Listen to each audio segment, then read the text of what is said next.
Et vous savez, une Cour des comptes, ses moyens de communication, ce sont les arrêts et ses rapports qui parlent d'eux-mêmes.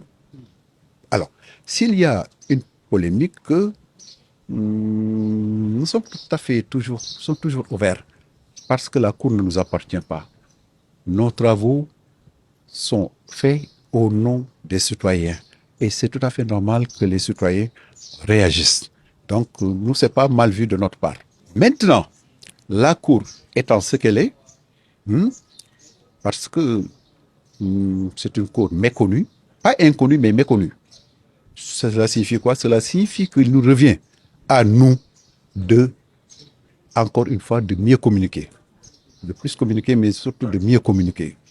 Parce que les débats que nous avons entendus doivent nous pousser franchement à faire en sorte que les chroniqueurs, les journalistes, tout citoyen puissent maîtriser les procédures au niveau de la Cour des comptes. C'est là où se trouve tout le problème.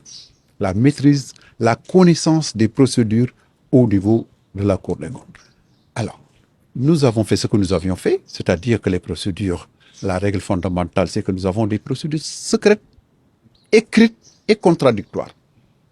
Et sur ce rapport, ces procédures-là ont été respectées. Parce que quand nous avons fini d'élaborer le rapport provisoire, nous l'avons transmis à l'entité qui nous avait remis le rapport sur les finances publiques, à savoir le ministère des Finances. Donc la contradiction entre la Cour et le ministère des Finances a été bel et bien assurée. Maintenant, l'autre contradiction entre le ministère des Finances et les autres autorités épinglées ou entités épinglées, cela ne relève pas de notre ressort. Vous savez, quand la Cour fait un rapport, la Cour instruit à charge et à décharge.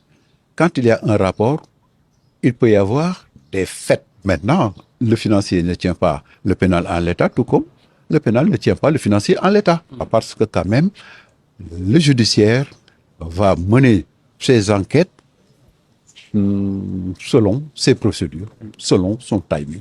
Tout comme au niveau de la Chambre de discipline financière aussi, nous allons mener nos instructions et réserver une certaine suite au dossier. Mais tout ce que je puis vous dire, c'est qu'aussi bien pour les poursuites pénales que pour les poursuites financières, les dossiers sont déjà envoyés au procureur général de la Cour des comptes, qui ne manquera pas de saisir la Chambre de discipline financière et aussi au ministre de la Justice pour ce qui est susceptible de relever du pénal.